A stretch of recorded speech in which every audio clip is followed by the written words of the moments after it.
Now we come to the 6th chapter.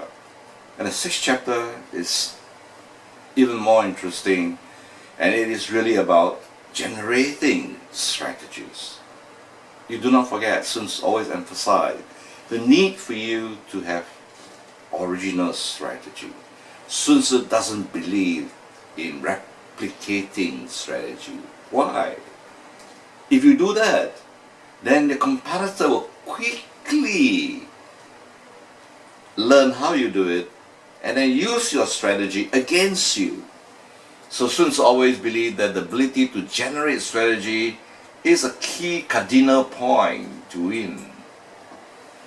Now, I've conducted at the board of directors seminars for board directors on Sun Tzu, and there was for African team that came all the way to Singapore, and you find that it is on the internet. This Ghana Internet Corporation that I facilitated, and it was interesting to note that, you know, when discussing strategy, we discussed about how Nigerian actually responds to the opportunity versus those in Ghana. So in terms of strategy, generating strategy, and then given opportunity, these are real world that you have to understand deeply the strategy process. Now there are 3 top sources from our work that actually, in terms of utilization of idea, there are 3 clusters. One is strategy, the other is marketing, and thirdly there is accountancy.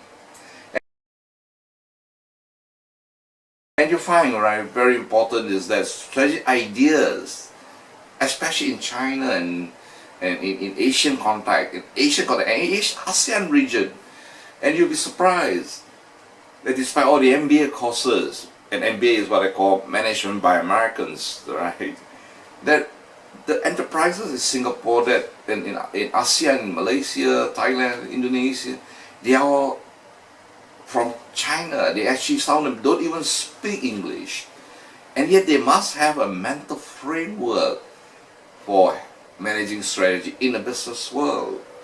And we found actually that why Sun Tzu could explain our findings so well is because these ideas must emerge from the minds of this Chinese businessmen who knew Sun Tzu very well.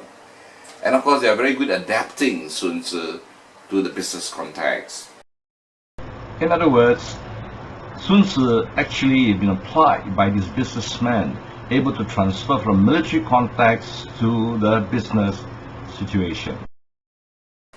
Of course, marketing is always critical for businesses, and businesses exist for customers, for the sake of customers. Without customers, there is no business. Marketing as a function still remains, but it has become digital in orientation. And therefore, the concept, I think, for marketing should be community-oriented in a modern age now. Accountancy. Now, why accountancy is form another cluster in our research is that at the end of the day, the CEO must submit a report, right? And of course, every year is an annual basis. And for listed company, especially so when you have to meet shareholders at the end of the year for shareholder meeting. And of course, our research found also that there are 2 key aspects that are very important of strategy process within the top ASEAN corporations. First, it is the free exchange of experiences that's emphasized. And I think experience still remains very important. The experiences of managers on the front line. As I said to you, right, very importantly, strategy is about the future, winning in the future. How do you win in the future if you do not tap the experiences of managers who are confronting at interface level? Strategy don't exist in reports, in books, in textbooks, in internet. Whatever you say exists in the future, in the mind of the competitors. And then the other thing we found interestingly very important was that of generating innovative ideas. So what is important in strategy process is really the free, open exchanges of experience. That I think is a timeless quality aspect of strategy process. Timeless. That means when you find that if you study Three Kingdom, and I think Three Kingdom would be a very good follow-up to this program. Why? Because Three Kingdom enables you to understand the process of strategic thinking and how it interacts with discussion, with dinners, with meetings, and how strategies are formulated and generated. Then of course you'll find in authoritative organization, highly authoritative organizations, where people are not experienced, are not tapped, and then you'll find that there will be not a very healthy environment, and you'll find that people news will get around by whispering to each other and secretly. That would be against the opposite end of the free exchanges of ideas.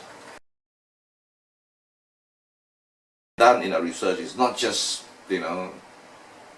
on theory, but really we back it up with solid statistical evidence. You'll find that there's three clusters.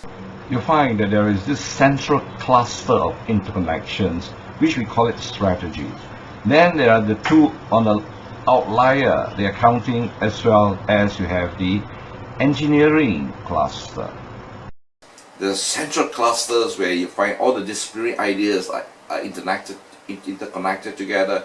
Then you have the accounting cluster, and then also the engineering cluster. And if you like to take a molecular view, if you recall, Sun Tzu uses metaphor to elaborate ideas. Here I use the metaphor of molecular structuring, and the idea really is to reflect the interactions. And there are three clusters: the ideological cluster, the accounting cluster, and the engineering cluster. And those who knew my early work, I published a paper on this, and I used the molecular structure in organization studies, right? So I in this case, I have in this strategy process found that there are three main clusters: ideological cluster, accounting cluster, and engineering cluster. Next, I will talk about this negative signs in negative patterns in our findings. Right. First, understand this positive correlation. Positive correlation means to say that both variables, when one increases, the other also increase. So you have this, right? The line goes up this way. Whereas in negative correlation, it's the exact opposite.